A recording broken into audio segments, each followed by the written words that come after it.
Bilirəm mən bunu səlyanımız üçün, doğulub böyüdüyüm ünvanımız üçün. Deyirəm mən bunu səlyanımız üçün, doğulub böyüdüyüm ünvanımız üçün. Hörməti daima həddən yuxarı, adı ilə eyləyirik iftixarı. Yurdumuz davrili mömin diyarı, möhürdü dinimiz imamımız üçün, möhürdü dinimiz imamımız üçün.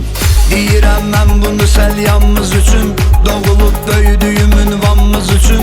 Deyirəm mən bunu səlyanımız üçün, doğulub böyüdüyüm ünvanımız üçün.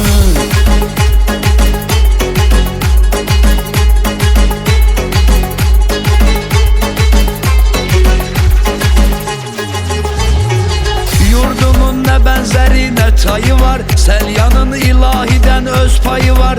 Başına dövrə vuran Kürsayı var. Mahnılar qoşdular ünvanımız üçün, mahnılar qoşdular ünvanımız üçün. Deyirəm mən bunu səlyanımız üçün, doğulub böyüdüyüm ünvanımız üçün. Deyirəm mən bunu səlyanımız üçün, doğulub böyüdüyüm ünvanımız üçün. Qoymarıq solumuz ola sağdan ağır, yaşadıq ədəblə əxlaqdan ağır.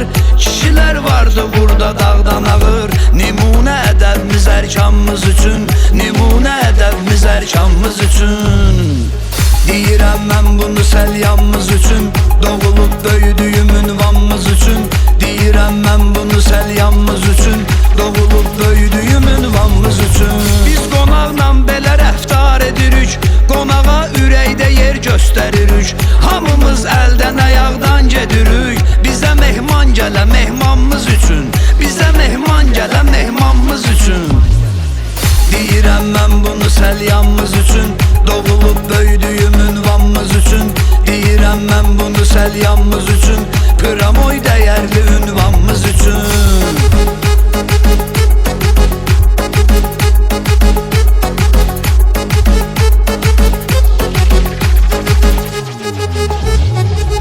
İlahi nəzərini salsın hamıya, dediyim xatirə qalsın hamıya.